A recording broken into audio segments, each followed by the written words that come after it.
বলেন আলহামদুলিল্লাহ। আওয়ামী লীগ কি স্ট্র্যাটেজি নিচ্ছে জানেন? তারা যেভাবেই হোক প্রফেসর ইউনূসের সরকারের ঘনিষ্ঠ হওয়ার চেষ্টা করবে। ঘনিষ্ঠ হইয়া তারা তাদের যে পজিশনগুলো ছিল প্রশাসনে, সেই পজিশনগুলো রক্ষা করার চেষ্টা করবে। মানে লাল মিয়ারে সোনা মিয়া বানাবে আর সোনা মিয়ারে লাল মিয়া বানাবে, মাঝখান থেকে সোনা লাল হইয়া যাবে। আমি প্রমাণ ছাড়া কথা বলি না, আজ একটা সলিড প্রমাণ দিব। দেখবেন কিভাবে আওয়ামী আমলের সমস্ত সুবিধাভোগীগুলা প্রফেসর ইউনূসের সরকারের আশেপাশে আইসা ভিড়িছে এবং কাউরে ওরা চিনতেছে না প্রফেসর ইউনূসের প্রশাসন। আসেন একটা এক্সাম্পল আজকে দেখি, এরকম অনেক এক্সাম্পল আছে, একটা এক্সাম্পল দেখব। ড্যাফোডিল আন্তর্জাতিক বিশ্ববিদ্যালয়ের বোর্ড অফ ট্রাস্টিজের চেয়ারম্যান এবং Dhaka chambers of commerce and ইন্ডাস্ট্রিজের পরিচালক এবং সাবেক সভাপতি সবুর খান এই মাল সরকারি সম্পত্তি দখল, অর্থ পাচার, অনিয়ম, ইউনিভার্সিটির টাকায় ওষুধ কোম্পানির শেয়ার কেনা, মালয়েশিয়া, আরব আমিরাতে অর্থ পাচার করছে আওয়ামী লীগের আশীর্বাদ নিয়া। এডিটর সাহেব দেখান না, ওনার আওয়ামী প্রীতির কিচ্ছা দেখান না, কয়টা ছবি দেখান একের পর এক কইরা, এটার পর একটা কইরা দেখান আর কি।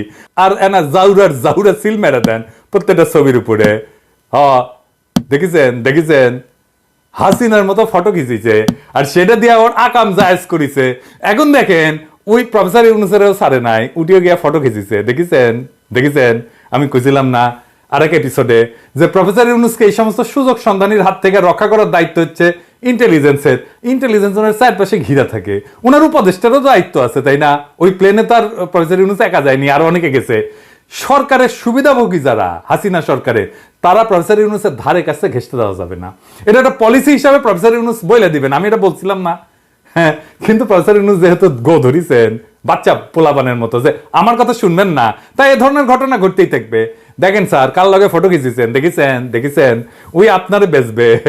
যারা সুবিধাভোগী সরকারের এবং যারা সরকার এবং রাজনীতিবিদ, তাদের ট্যাক্স ফাইলগুলি আমি ব্যবসায়ীদের অনুরোধ করব, কারণ ব্যবসায়ীদের ট্যাক্সের কারণেই কিন্তু সরকার টিকে থাকে। সুতরাং যারা সুবিধাভোগী তাদের ট্যাক্স ফাইলগুলি যদি এখন খোলা হয় এবং সেখানে তাদের ট্যাক্স ফাইলের সাথে অসামঞ্জস্য যে সম্পদগুলি থাকবে সেগুলো সরকারি কোষাগারে জমা করা হোক এবং বাজেয়াপ্ত করা হোক। ওরা তো আপনি ধরবেন টাকা পাচারের জন্য, ওই আপনার প্লেনের সিটের পাশে আসে কিভাবে? আপনি এখন একটা রাষ্ট্রের নির্বাহী, আপনি গ্রামীণ ব্যাংকের এমডি না বা ইউনিট সেন্টারের প্রধান না, আপনার একটা পজিশনের ভার আছে না? আপনার আশেপাশে যারা আছে তারা ভাল শুন। এই যে দেখেন তৌহিদ সাহেব গিয়া বসিছে ওই ওরই মিটিং এ বসিছে, দেখেছেন তৌহিদ সাহেব এইসব ধান্দাবাজির অনুষ্ঠানে না গেলে হয় না।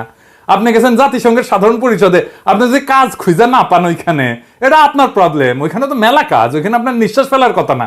কাজ খুঁজে যদি না পান তাহলে জ্যাকসন হাইটে যান, সাধারণ বাংলাদেশিদের সাথে মিশেন, কথা বলেন। ধান্দাবাজদের সাথে ঢলাঢলি করেন কেন?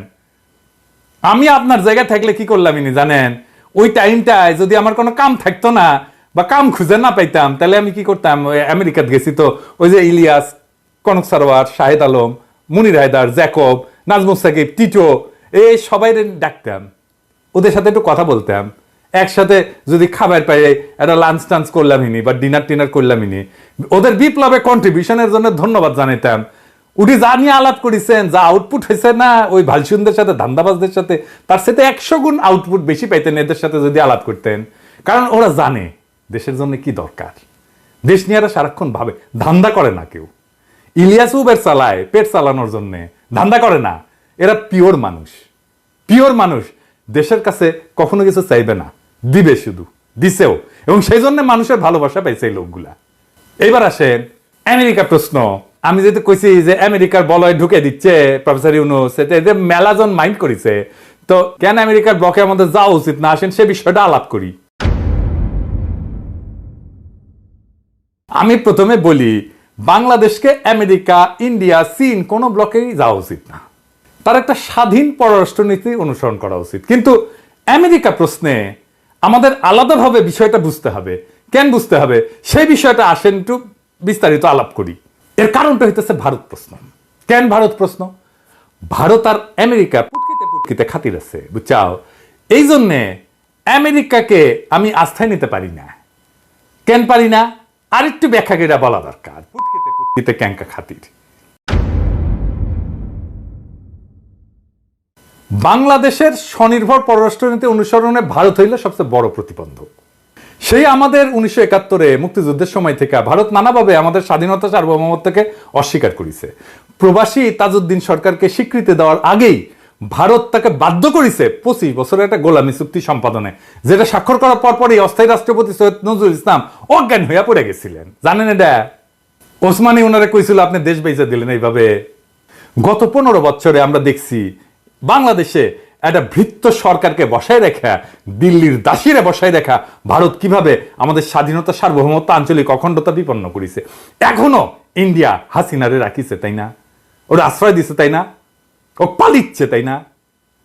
আর গদি মিডিয়া আমাদের পিছনে লেগে আছে, আমাদের বিপ্লবের পিছনে লেগে আছে। আমাদের এই নবলব্ধ গণতন্ত্রকে চিতায় তোলার কোন চেষ্টা কি তারা বাকি রাখছে? রাখে নাই। এই প্রক্রিয়ায় তাদের বসানো ফ্যাসিবাদী ঘৃণিত হাসিনা সরকার জনগণের সকল অধিকার ধ্বংস করেছে। এমন সব ভয়ঙ্কর মানবতা বিরোধী অপরাধ করছে যার তুলনা শান্তিকালীন সময় পৃথিবীর কোনো দেশে নাই। কোনো দেশে নাই, আপনি কোথাও খুঁজে পাইবেন না। 1,500-এর বেশি মানুষ মারিছে কয়েকদিনে। এই চক্র বাংলাদেশের অর্থনীতিকে পঙ্গু করে দিছিল। এই ভয়াবহ ইতিহাস যেন ভুলে না যায়, সেই জন্য আমি এর উল্লেখ বারে বারে করব।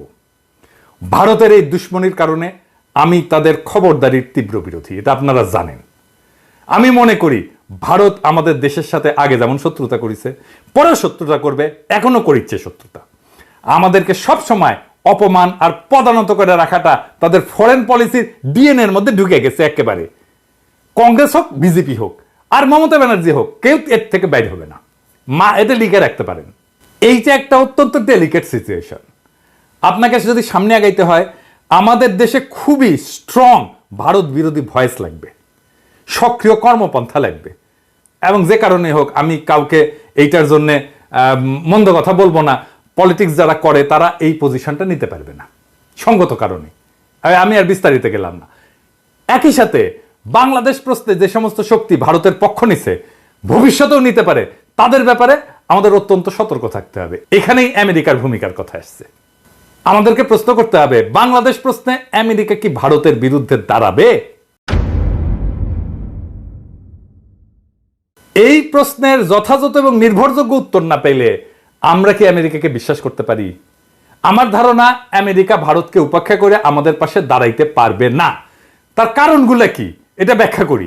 কেন পারবে না আসেন এটা ব্যাখ্যা করি। যে কোনো দেশের কোনো একটা নীতি, পররাষ্ট্র নীতি বলেন আর রাষ্ট্রীয় নীতি বলেন না কেন, এটার কেন্দ্রীয় একদম মূল বিষয়টা হলো জাতীয় স্বার্থ, দেশের স্বার্থ। আমেরিকার স্বার্থ কার সাথে বেশি? কেমনে বুঝবেন? বাংলাদেশের সাথে না ইন্ডিয়ার সাথে? কেমনে বুঝবেন? কিছু ফিগার দিয়ে, কিছু ডেটা দিয়ে, তাই না? আমেরিকা তো একটা পুঁজিবাদী দেশ, তাই না? আমরা তো জানি। সুতরাং একটা পুঁজিবাদী দেশের মূল লক্ষ্য কি? মুনাফা তৈরি করা। আজকের দুনিয়া সব দেশের জন্য এটা প্রধান বিষয়। 2022 সালে আমেরিকা এবং ভারতের মধ্যে বাণিজ্যের পরিমাণ কত ছিল জানেন? $191 বিলিয়ন। একই বছর আমেরিকার সাথে বাংলাদেশের বাণিজ্যের পরিমাণ ছিল $14 বিলিয়ন মাত্র। ভারতে আমেরিকার রপ্তানি ছিল $78 বিলিয়ন, মানে আমেরিকা যেটা রপ্তানি করে ভারতে। বাংলাদেশে আমেরিকার রপ্তানি ছিল $3 বিলিয়ন কম, 3 বিলিয়নের পৌঁছাতে পারে নাই। 2022 সালে ভারতে আমেরিকার সরাসরি বিনিয়োগ ছিল $46 বিলিয়ন। আর ওই বছর বাংলাদেশে আমেরিকার সরাসরি বিনিয়োগ ছিল $0.5 বিলিয়ন। আধা ফুটা পয়সাও দাম দেয় না আপনারে। এখন আপনারাই বলেন, আমেরিকার অধিক মুনাফা কার সাথে? বাংলাদেশের সাথে না ইন্ডিয়ার সাথে? ভারতের এত বড় রপ্তানি আর বিনিয়োগের বাজার বিসর্জন দিয়া আমেরিকা বাংলাদেশের সাথে থাকবে, এই চিন্তা আপনি কেমনে করবেন? ধুর পটান আমাদেরকে, আমরা বুঝি না। আমেরিকা কখনো আপনারে পাত্তা দিবে?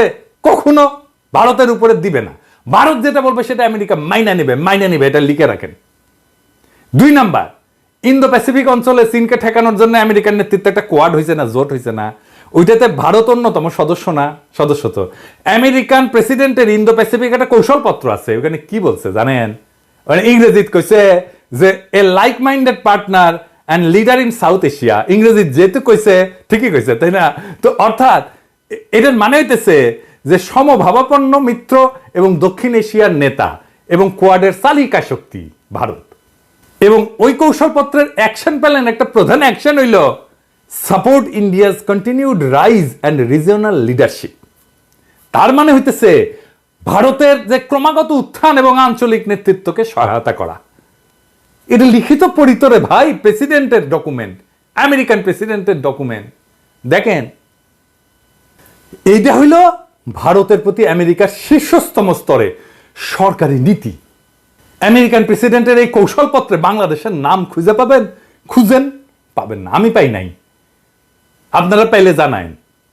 এরপরেও কি কেউ ভাববেন যে ভারতের বিপক্ষে আমেরিকা বাংলাদেশের পক্ষ নেবে? তৃতীয়ত, আমেরিকায় ভারতের যে হিন্দুত্ব লবি, সেটাকে ইসরায়েলি লবির কাছাকাছি শক্তিশালী মনে করা হয়।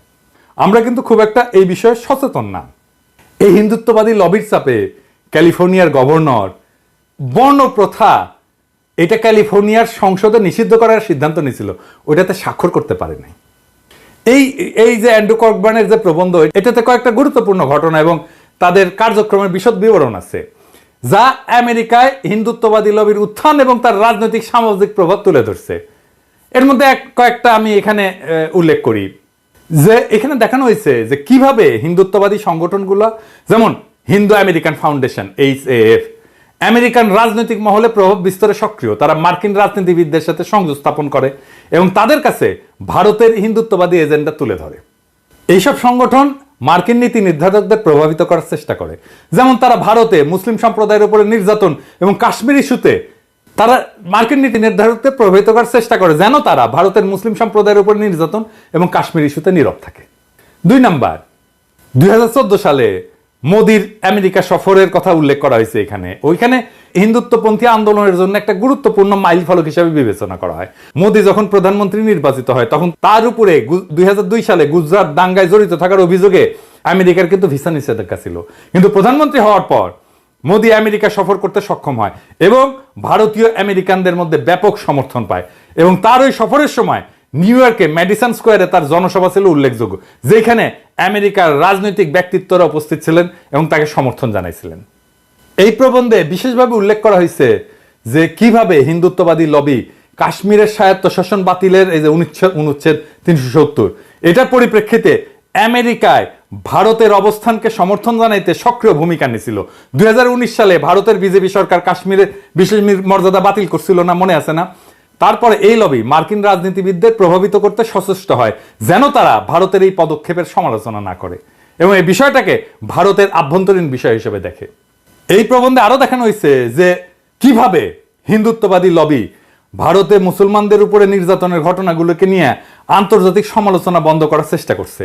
ভারতে গোহত্যার অভিযোগে মুসলিমদের উপরে হামলা যেগুলো হয় না, এবং নাগরিকত্ব সংশোধনী আইনের মতো মানে CAA এর মতো বিতর্কিত আইনের কারণে যে সমালোচনা বাড়তে থাকে, কিন্তু এই লবি মার্কিন রাজনীতিবিদদের প্রভাবিত করে যেন তারা ভারতের সমালোচনা না করে, বরং ভারতের সাথে সম্পর্ক মজবুত করার দিকে মনোনিবেশ করে। এবং এইভাবে ইন্ডিয়াতে হিন্দুত্ববাদী সংগঠনগুলো আমেরিকায় তাদের রাজনৈতিক সামাজিক প্রভাব বিস্তার করছে এবং একই সাথে ভারতের হিন্দু জাতীয়তাবাদী এজেন্ডাকে বৈশ্বিক মঞ্চে তুলে ধরছে। এখন বলতে পারেন যে ওইখানে তো বাংলাদেশের অভিবাসীরা আছে। বাংলাদেশের অভিবাসীদের আমেরিকার রাজনীতিতে বস্তুত কোনো প্রভাব নাই। এটা শুনতে খারাপ লাগবে, কিন্তু আসলে নাই। আমেরিকার বিভিন্ন স্থানে উল্লেখযোগ্য বাংলাদেশি থাকলেও তারা রাজনৈতিকভাবে সংগঠিত হয়ে উঠতে পারেন নাই। তাই এই হিন্দুত্ববাদী লবির সাথে তুলনা করার কোনো প্রশ্নই ওঠে না। এই লবির শক্তি এবং তার নেতিবাচক প্রতিক্রিয়ার কথা ভাইবা আমেরিকার অধিকাংশ রাজনীতিবিদ বাংলাদেশের পক্ষ নিয়ে ভারতের বিরুদ্ধাচারণ করবে না, এটা লিখে রাখতে পারেন। এখন আপনারাই বলেন, বাংলাদেশ প্রশ্নে আমেরিকার উপরে ভরসা রাখা যায় ভারতের এইরকম রোলের উপরে? তা আমি তো রাখতে পারতেছি না। আমার মনে হয় যে কোনো বুঝমান মানুষ এটা রাখতে পারবে না। তবে বিশ্ব রাজনীতিতে শেষ কথা বললে তো কিছু নাই, তাই না? গত 1 বছরে ভুটান ছাড়া দক্ষিণ এশিয়ার বাকি রাষ্ট্রগুলোতে ভারতের নীতির চরম বিপর্যয় ঘটছে। আমেরিকা যে আশা করছিল ভারত দক্ষিণ এশিয়ার নেতৃত্ব দেবে, সেটা ভুল প্রমাণিত হয়েছে। উল্টা এই অঞ্চলে ইন্ডিয়া আউট এখন প্রায় চূড়ান্ত। এই অবস্থায় আমেরিকা হয়তো তার নীতি পর্যালোচনা এবং পুনর্বিন্যাস করতে পারে এবং এই প্রক্রিয়ায় বাংলাদেশ সহ অন্যান্য দক্ষিণ এশীয় দেশগুলোর সাথে তারা আরো সরাসরি সম্পর্ক স্থাপনের প্রয়োজনীয়তা অনুভব করতে পারে। আমি এই সম্ভাবনাকে অতিরিক্ত গুরুত্ব দিতে চাই না, কারণ আমি যে কারণগুলা বললাম তাতে আমেরিকার উপরে ভারতের যথেষ্ট প্রভাব আগামীতেও বিদ্যমান থাকবে।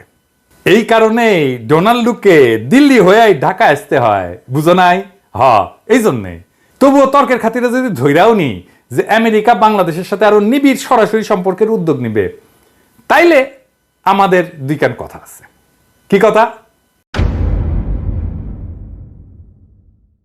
তাইলে আমি আমেরিকাকে বলবো যে আমাদেরকে দক্ষিণ কোরিয়া বা দ্বিতীয় বিশ্বযুদ্ধের পর জার্মানিকে যেরকম ডিল দিছিলেন, আমাদেরকে ওইরকমকে ডিল দিতে হবে, তাইলে আমরা বাধা দিব না।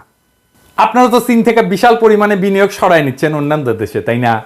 তো বাংলাদেশে তার একটা বড় অংশ নিয়ে আসেন, আমরা জিন্দাবাদ দিব, আমেরিকা জিন্দাবাদ। আমাদের তরুণদের মেধা এবং বীরত্ব তো সারা দুনিয়া দেখছে, তাই না? আপনারাও দেখেছেন। আগামী দিনের যে প্রযুক্তি ভিত্তিক যে বিশ্ব অর্থনীতির উন্মেষ ঘটছে, তারাও যেন সফলভাবে অংশ নিতে পারে, তার জন্যে অ্যাকশন প্ল্যান করেন। আপনারা সরাসরি এবং আপনাদের মিত্রদের মাধ্যমে আমাদের অবকাঠামোতে বিনিয়োগ করেন, যাতে আমরা একটা বিশ্বমানের লজিস্টিক ব্যবস্থা দ্রুত গড়ে তুলতে পারি। আমাদের সামরিক বাহিনীর শক্তি এবং সামর্থ্য যথেষ্ট পরিমাণে বৃদ্ধি করার একটা কার্যকর কর্মসূচি আমাদের সাথে বৈশাখ প্রণয়ন করেন এবং বাস্তবায়ন করেন। এই কাজগুলো করতে আপনাদের খুব বেশি যে খরচা হবে তা কিন্তু না, বরং একটা দ্রুত বর্ধনশীল বাংলাদেশ আপনাদের বাণিজ্য এবং বিনিয়োগের উল্লেখযোগ্য একটা ডেস্টিনেশন হতে পারে। আমাদের মুক্তিযুদ্ধের সময় আমাদের গড়ায় এশিয়ায় আমেরিকার অন্যতম মিত্র দক্ষিণ কোরিয়ার গড়ায়ের থেকে খুব একটা কম ছিল না। আজ তারা কোথায় উঠে গেছে, আর আমরা 90 দশকে উঠতি এশিয়ান টাইগার হিসেবে স্বীকৃতি পাইছিলাম। গত 15 বছরে হাসিনার দুর্নীতি আমাদের প্রবৃদ্ধির 2 থেকে 3% খাইয়া ফেলছে প্রত্যেক বছরে। এইরকম দুর্নীতি না থাকলে আমরা ডাবল ডিজিট গ্রোথ করতাম সহজেই। ভেবে দেখেন, বিশ্বের 8ম জনবহুল এই দেশটা আগামী 10 বছরে কোথায় চলে যেতে পারে। তাতে আমাদের লাভ তো বটেই, আমেরিকারও লাভ। আমেরিকা আমাদের এই অভিযাত্রার সঙ্গী হইলে আমরা নিশ্চয়ই তাকে স্বাগত জানাবো। আমেরিকাকে বলবো, ভারতের প্রবল চাপের সামনে আপনারা স্থির হইয়া দাঁড়ায় থাকতে পারেন নাই। গত নির্বাচন এটা প্রমাণ। আমাদের অনেক আশা দিয়া শেষ পর্যন্ত হাত ছেড়ে দিছিলেন। আমরা এত জীবন, এত রক্ত, এত অশ্রু বিসর্জন কইরা গণখুনি হাসিনা এবং তার প্রভু ভারতকে হটাই দিলাম।